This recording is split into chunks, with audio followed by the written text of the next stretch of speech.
Interface Video presents Fairfield Today.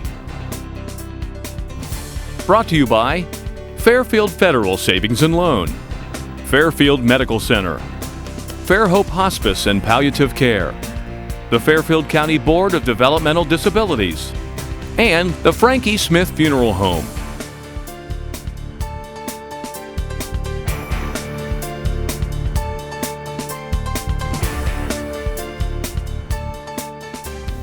Hi there, I'm Lisa Hooker, and this is Fairfield Today from Fairfield Medical Center. We're so glad you've joined us. We have a couple of guests today that I think you will find to be most interesting. Our first one is Jennifer Helmick. Did I say that correctly? You did. Great. Assistant Manager of Dietary here at Fairfield Medical Center. She is a registered and licensed dietitian who is joining us today because March is National Nutrition Month. And nutrition is very important and touches on so many parts of our bodies and our lives. I think she's going to have a lot of good information that you will find useful as well as interesting and probably even sometimes a little surprising. So there are some simple changes that I think all of us can make to eat healthier but not feel like we're depriving ourselves, all in the effort of having a healthier life and a healthier lifestyle. So Jennifer, thank you for being with us today. Absolutely. We appreciate it. Thank you for having me. So to get us started, what is a typical day like for you as a dietitian at Fairfield Medical Center? Well, I have the privilege of working with an extraordinarily talented group of registered dietitians. We have 8 dietitians on staff. Okay. In addition, I am happy to be able to oversee a registered nurse who teaches on diabetes management. And finally, I oversee the diet office in our department and have 4 clerical specialists that really get involved in patient care and identifying what patients like to eat, what they're able to eat, and what's within their diet restrictions. Okay, so if a patient is here at Fairfield Medical Center and they need a dietitian or a dietitian comes to visit them, what types of thing can that patient expect? Because you mentioned different specialties there of what falls under your purview. So what can a patient expect if a dietitian comes to their room? What type of conversation would they have? That dietitian is there to be an investigator, basically, to identify what is in that patient's history. For example, have they recently experienced any weight changes, up or down? How is their appetite? Are they having any trouble chewing or swallowing? Do they have any difficulty obtaining food? Do they have a good support system at home?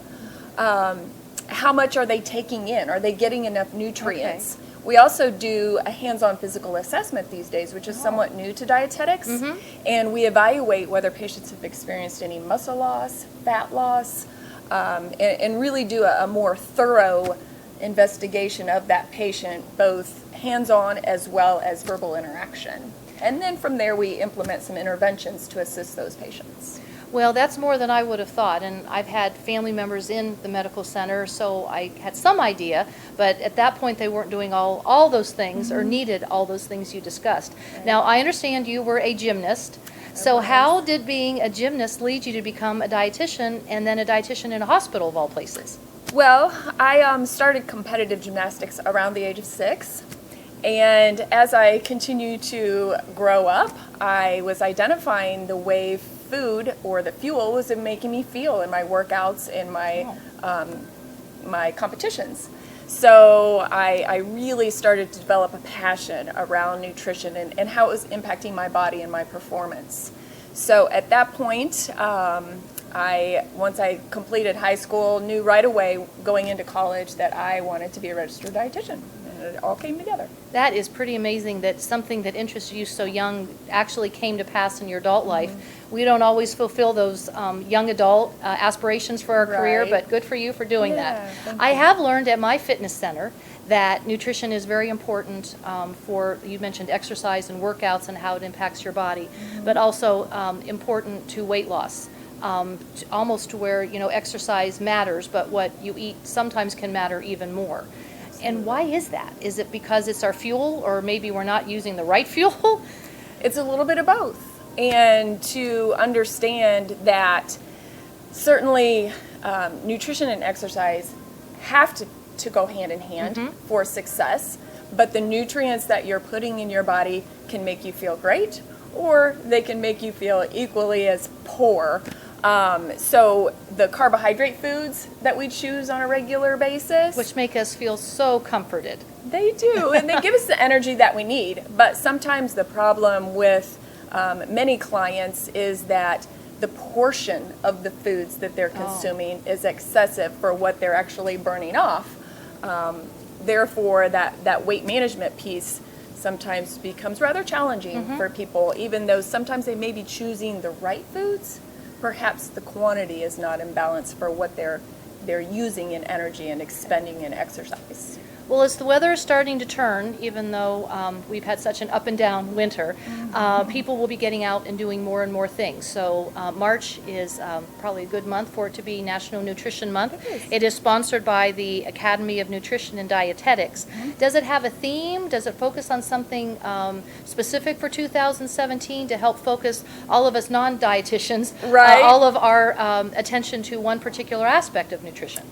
This year the theme is put your best fork forward. I love that. And I think it's a catchy little phrase. It is. But the purpose of that is to think about making small changes and taking one bite at a time. Don't set lofty goals that you're not going to be able to obtain, but start to implement small changes both in your eating habits and your lifestyle, moving more, making better food choices, one forkful at a time. Is that kind of where the portion control could be one of those small changes that you mentioned earlier, that sometimes Absolutely. It's not what, but how much? Yes, absolutely. Okay. How important is water? Is that part of nutrition as well, as we talk about National Nutrition Month and some of those small changes? I've always read most Americans don't drink enough water. Is that one of the things that would qualify as one fork at a time, kind of, even though you don't need a fork? But Yes, that is an excellent point. Maintaining hydration is something that keeps your body functioning appropriately. And unfortunately, sometimes people gravitate towards beverages that perhaps are adding extra calories to their diet, non-nutritive calories, extra sugar, some of the coffee drinks that a lot of people like to use, or regular sugared sodas. Those tend to be a little bit more prominent in some of our diets than good old-fashioned water, and that's the best source of hydration. I've seen a lot of my friends and family, they use the packets that flavor the water, and I've often thought, doesn't that maybe offset maybe the benefits of the water because of what you've just said, either chemicals or sugar or additives, even maybe calories, depending on what it is they're using? Right, depending on what it is they're using, but I'm definitely a proponent of using those in certain instances. If that is going to encourage somebody to drink more water, then absolutely do it. If that is the only way that you can get a glass of water down on a daily basis, maybe not as advantageous. But using fresh fruit in water, we have a hydration station here in our cafeteria that we utilize a lot of fresh fruits and sometimes fresh vegetables to I like just cucumber. flavor the water. Yeah, I like the cucumber. Me too. So how can not only the patients here who get the benefit of working with dietitians, but our viewers, our audience, how can they put their best fork forward with some other tips and suggestions you might have for them this month? Right. Just a couple of the primary and easy to obtain goals would be to make half of your plate each meal full of fruits and vegetables. They're easy to obtain. They are affordable. There's a whole host of ways to get in fruits and vegetables, whether it be canned, fresh, frozen, dried, in a beverage. I always encourage fresh whole fruits and vegetables first, but certainly there are several other options. And again, making half of your plate at each meal full of fruits and vegetables. Secondly, incorporating more whole grains into our diet. Things such as oatmeal, brown rice, whole wheat breads and buns, and even things like popcorn is considered a whole grain. I like that. Yeah, or something unique like quinoa, which is a nice side dish to a lean protein source. So both fruits and vegetables and whole grains are two of the primary recommendations that I would give to folks. How important is a food plan? And if someone was going to develop a healthy eating plan, what types of things should they consider? Or are they just the things we've already talked about, or is it a little broader than what we've discussed? I think we've already kind of started to venture down that road, but it is extraordinarily important to plan in advance. Don't visit the grocery store hungry. Don't just go That's on dangerous. a whim and what am I going to have for dinner tonight and try to grab something off the shelf, but try to do advanced planning and be prepared to know what you're going to have for meals and snacks. I always encourage people to eat regularly timed meals. And certainly we all have very busy lifestyles, but trying to eat at least 4 to 6 times per day would be very advantageous. If you can't fit that in your schedule, you're not failing, but avoiding skipping meals altogether would be a primary recommendation. So at minimum, I'd say 3 meals a day, and if you can spread those out even further, 4 to 6 is a great number. So many of us eat out, maybe too often, maybe more than we should. That can really impact our diet as well as our health because of what nutrition does for us. Are there any tips to making eating out maybe a little healthier, or is that part of the planning as well? Absolutely part of the planning. I really like to encourage people to think about the frequency with which they're eating out. It's certainly not something that every person should avoid at all times. It's part of our lifestyle. It's part of the way we enjoy company and the nourishment of food. However, make those trips few and far between. Plan in advance. Know where you're going. Take a look at the menu. Determine in advance what types of food items might be good choices for you. And portion control. Again, restaurants are sometimes notorious for serving large portions. So if we need to cut the portion in half and share it with a loved one, or take a doggy bag home, exactly. It's the types of food you're choosing and the volume of food you're choosing. What is Fairfield Medical Center doing to observe National Nutrition Month? What are some of the events and activities? I see there's a cooking thing as well, but... We are promoting a new weight management course that we are starting next week, and that is called Healthy Lifestyle Solutions. We really focus in on weight management and making healthy nutrition choices. It's an 8-week course, and we're advertising for that in our cafeteria on our menu board with a little Apple logo. That makes sense. So the dietitians have picked out some entrees that we feel represent good choices, and we're putting the little logo next to those menu items. Okay. That's just one of the things that we're doing. And then you have a new healthy eating program the hospital has started, Coping with Cancer in the Kitchen. Yes, that is a project that we're extremely excited about. It's a pilot program, and our medical center, as well as a center in New Jersey, are the only 2 in the country that are currently offering this program. It is meant to be education provided to cancer survivors or those who are currently in active treatment but are not suffering from side effects such as taste changes and decreased appetite, and have the energy and ability to come to our 7-week course. So we are very excited about that happening starting next week. And we hope that clients will learn a little bit more about cancer-fighting foods and gain a little bit more cooking comfort. Sure. And knowing how to prepare those foods and how they taste good together and giving them recipes. So we're just really excited about this class coming up. That will be helpful. Families need that kind of help. They really do. So with these activities and probably more, how can people learn and register and learn more about it and participate? Okay, well, we have a registered dietitian that they can contact about the Coping with Cancer in the Kitchen course. Her name is Katrina, and her number is 740-687-8079. And then aside from that, if somebody would just like to talk to a registered dietitian about meal planning, or perhaps about a disease that they are trying to get in control, maybe diabetes or cardiovascular disease. Which are nutrition dependent in Yes. in some part. Right. They can reach out to one of our registered dietitians on staff, and that contact number would be 740-687-8468. Jennifer, thank you. Great information. Every one of us need to eat, and when we can make better food choices, hopefully that leads to healthier lifestyles, which is, I know, the whole purpose of what you guys do every day here at the medical center and in dietary. Yes. So thank you so much, Jennifer. Thank you very much. We'll be right back after this break with another interesting guest. Stay with us.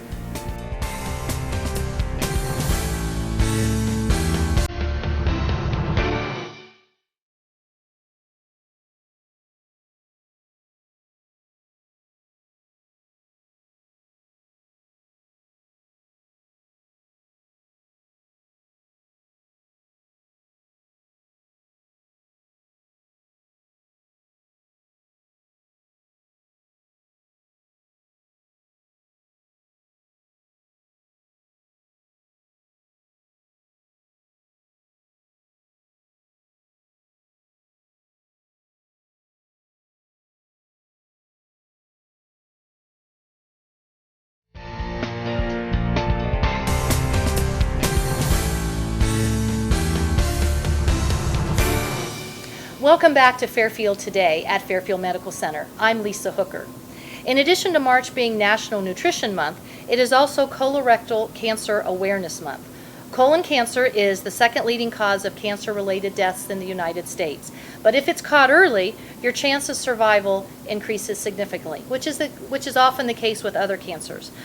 Joining me today to talk about this is Adrienne Forgrave. She's Assistant Manager of Endoscopy here at Fairfield Medical Center. And Janice Novotny joins us as well. She's the coordinator of FMC's Cancer Resource Center. And it wasn't that long ago we actually did a show at the Cancer Resource Center. Thank you both for joining me today. Yeah, thank you. Adrienne, how common is colon cancer? If it's the second leading cause of cancer deaths, that must be pretty prevalent. It is, like you said, second leading cause of cancer-related deaths, and it's also the third most common type of cancer that is detected. So that kind of boils down to about 1 in 20 people have a risk of developing colon cancer at some point in their life. And we all know 20 people. Right. And we all know 40 people and 60. And when you start doing that multiplication, there's many people in our sphere of our friends, our family, our coworkers, and just even acquaintances to where they're at risk. So being aware is pretty important. Of course, it can touch anybody in your life. Somebody you know probably will be diagnosed with colon cancer. So what are some of the earliest signs? What are people looking for? Some of the early signs of colon cancer would include a change in bowel habits. That could be a narrowing of your stool. It could be a dark stool. Patients could experience rectal bleeding. Some people have abdominal pain, weakness, unintended weight loss. Those are all things that we'd want to look for that could be an early sign of colon cancer. I think when people think colon cancer, they think colonoscopy, and immediately they get, oh boy, that just sounds like a terrible procedure. However, it's not a screening you want to put off. Even if you look at it mathematically, take everything aside, you really do not want to put that off. So can you tell me why it's so important? Of course. Colonoscopies are so very important because they can actually detect the cancer before it becomes cancer. We can find little areas in the colon and we can remove those and prevent cancer from actually developing in your body. Now, is that what they call the polyps? That's what they call the Okay. polyps, yep. So Okay. we can take those out completely and then there will be no treatment for the patient after that. Okay. So that's why it's so important. So since it's one of the best ways to detect at least the early stages and of course later stages as well, when and how often should you have this procedure? Most people should start having their colonoscopies at age 50. If you come in and you have your first colonoscopy, there's no polyps found, then we say you're good for 10 years. So that's 10 years of no more colonoscopies. That's a happy 10 years. Yes. If you come in for your first colonoscopy and we do find some polyps, your physician may have you come back 3 to 5 years later, and therefore after that every 3 to 5 years, just depending on the type and how many polyps we find.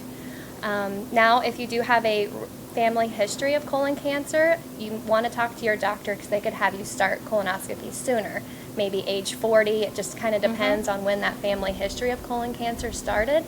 If it's earlier for the family member, then it'll be earlier for you for your colonoscopy. So you really want to stay in tune with your family history and talking to your doctor. When people think colonoscopy too, I have heard several folks say, you know, the procedure really was a piece of cake, but that prep was no Right. fun at all. And Yes. obviously, can you explain the purpose of the prep so the test can be Yeah. successful? Yes. So the bowel prep is a big. Some preps are different. Some are big gallons. Some are little cups, and you drink them periodically. It just kind of depends which one your doctor gives you. But you need to drink all of that fluid. Make sure you're drinking plenty of extra fluid while you're drinking your prep. And what that does is it cleans out everything that's in your colon. And that's very important so the doctor can see all the walls of your intestines, and we can do an accurate colonoscopy, and we can remove things and see clearly. That's why that's so important. Yes, and it's probably not any fun, but No. yes, it is important. Is colonoscopy the only screening procedure for colorectal cancer or precancer? No, it's not the only one. It is the gold standard. It's the one that you want to default to, but there are less invasive tests that you can ask your doctor about getting those instead of a regular colonoscopy. And I'm guessing if someone is maybe a little apprehensive about a colonoscopy, at least take the step and talk to your doctor and share your family Yes, history. yes. Usually those, one of those many dozens of forms you have to fill out, it does ask about family history, and don't be remiss in putting that on there. Yeah, exactly. Wonderful. I understand that Fairfield Medical Center is involved in a new initiative, and it is called 80% by 2018. So what is it, and what is the hospital doing to raise awareness? Yeah, so this is a really great initiative. It's being implemented throughout the country. And 80% by 2018 means that we want to have 80% of the qualified population, which is people 50 and older, are screened for their colonoscopy by 2018. Okay. A few years ago, Ohio's screening rate was at 64%, so we decided, okay, we need to help get this up to 80. We've got work to do in the state. We do. So there is a small group. We meet every one Friday a month, and we get together. It's some nurses, it's doctors, it's members of the community. We have a representative from the American Cancer Society, and we get together to decide, okay, what can we do to bring awareness to our community? We've even started so close to home. We've started here with our employees here at the hospital. So this year, actually, when we did our flu vaccines, we also had a table set up, and we said, hey, have you had your screening colonoscopy? Let's talk to your doctor. Oh, I bet you were a popular table. Yeah. They just tried to sneak right by, but no, we grabbed them. Yeah, I'm sure you did. We didn't let people pass. So we do things like that. We go to county fairs, health fairs, any little thing that we can put a table and get information out, we do that. Right now, since it is Colon Cancer Awareness Month, we have a table down in our cafeteria that has a lot of information for people to stop by and check out. Given the nature of this type of screening procedure, do people come up and talk with you when you're at those community events? I mean, do they express interest, not maybe interest, but concern, or that they want and need to learn more? Yeah. And that maybe that's the setting where they're maybe more likely to do so. Yeah, and I think that setting it's not real, it's very simple, and they can easily approach you and ask quick questions. It's not real formal, so people do come up and ask questions, and we love to do that. That's why we're there. Sure. So we love to get that information out. If someone has further questions or needs to learn more, or maybe even actually set up an appointment, how would they go about doing that? Do they go to their doctor? First, always start with your doctor. You want to ask them, make sure that they're aware of your family medical history, your medical history. If you don't have a primary care doctor, we do have a great resource here at the hospital. Her name is Shelley Romine, and she is one of our oncology nurse navigators. She can get you set up with a doctor who does perform colonoscopies. Not family doctors typically don't do those, so Right. you have to get with another physician. But her phone number is 740-687-8863, and she can be reached, and she is an awesome person to help get you set up for those. Is this procedure covered by most insurances or some insurance, or how does that work? Yep, with the help of the Affordable Care Act, most insurance companies cover screening colonoscopies at 100%. So, and we actually have a fund here at the hospital as well if a person is uninsured. Shelley Romine is that person that can help you out with getting it completely paid for. We have cooperation with the physicians to do that as well. So finances, we just remove that excuse for not having this right. done. Yep. Okay. Yep. Adrienne, thank you for that. We're going to Yeah. turn to Janice now. If someone is battling colon cancer, or really any type of cancer, you have a wonderful resource here, the Cancer Resource Center, and you coordinate it. Can you tell us a little bit about it? Well, Lisa, we had spoke about this a few years ago. The Resource Center was actually opened about 4.5 years ago at Forest Rose and 6th Avenue. So if you aren't familiar with the fact that we've moved, about a year ago they did move us over here on campus. We are now located on the first floor of the Medical Pavilion. Okay. And back in August of last year, they combined chemotherapy and the infusion center in with me. So we are all now one service line, Cancer Care and Infusion Center. So we welcome you to stop in and visit the new center. If you have a need, or anyone in your family or in your, as you said, sphere of friends, we actually were opened by the hospital to be a resource to not only the community, but anyone from anywhere that was battling cancer and any type of cancer as a non-clinical resource. We have within the center, we partner with the American Cancer Society, so we do have a wig bank through them that we are able to fit and provide one new free wig to patients that are experiencing hair loss through their chemotherapy or any other radiation treatments, anything relating to their cancer diagnosis. We also have lots of items to help with side effects. They're over-the-counter products. We have headwear, and we've also expanded our gift items. We have a lot of family members now that we see that are bringing patients into the cancer center, and there are a lot of gift items, T-shirts, things like that that you're not going to find out in the community that really has been very attractive to family members in supporting that family member who is diagnosed with cancer and receiving their treatments. Well, it's a tough time, and the fact that first of all, the Fairfield Medical Center has such a resource available to patients and to families, and then to have it all combined together with the other treatments, and like you said, when you moved here to the main campus of FMC, why was that move so important? Was it that combining of all the resources to assist and make everything available, in one place and make it easier? And so I guess just tell us a little bit about the reasoning behind that, because last time we visited, I do believe it was at Forest Rose and 6th Avenue. Yes. Right. It was always the goal of the hospital to meet the need in the community, but then also as time progressed, we saw the need for us to all be together as one unit, making it easier and more accessible to the patient and their families. When going through treatment, the resources are right there. So many times the patient may be tired or not feeling well, and we're right there, so we can help supply one more those stop needs. Can be It impossible at times. It is. So it's just making it more convenient, more accessible to the patient and their families, and it's just a very cohesive partnership, teamwork. It's been a wonderful experience, and I think that the patients and their family members feel that comfort in that center, and it's just been a win-win for everybody. Do the families or the patients have to be receiving their treatment or have been a patient here at Fairfield Medical Center to take advantage of your services at the Resource Center? I'm glad you asked, because absolutely not. They do Oh, that's not good have to to be know. a patient here. We've seen patients from all over Ohio. I've had a patient from Florida visiting with her sister that needed a wig. American Cancer Society is a national organization, and so by partnering with them for the wigs, we're able to provide that to anyone. And that was the main focus the hospital had on opening the Resource Center. It is non-clinical. We are nonprofit.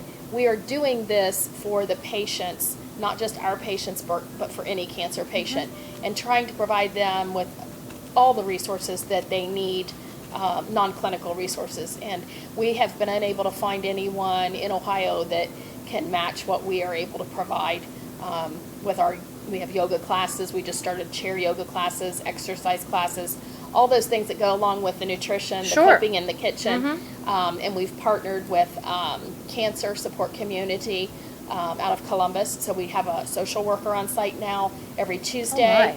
She has started a support group meeting.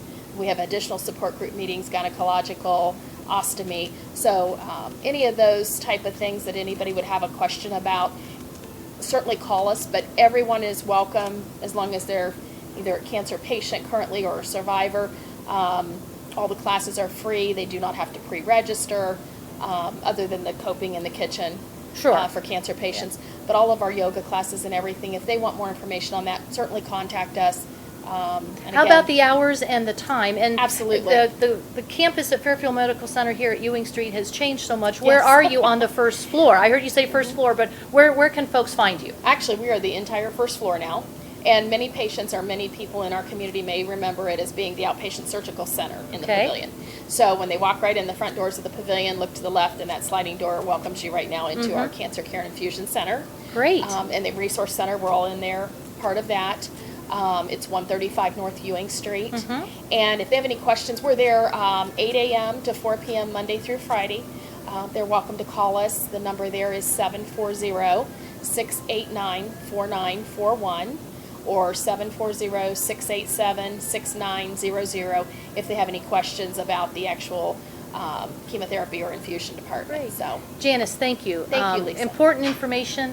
Much needed resources and assistance, and most importantly, accurate information that can help people make good decisions. Absolutely. Adrienne, thank you Yes, for of your course. insight and information today, and don't let the thought of a screening procedure make you put it off. It's really important, and in some cases, life and death.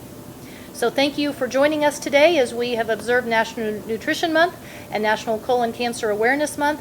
There's a lot going on here at Fairfield Medical Center. We invite you to visit their website, call any of these numbers of these programs, and until next time, take care and be well. I'm Lisa Hooker. Interface Video presents Fairfield Today. Brought to you by Fairfield Federal Savings and Loan, Fairfield Medical Center, Fairhope Hospice and Palliative Care, the Fairfield County Board of Developmental Disabilities, and the Frankie Smith Funeral Home.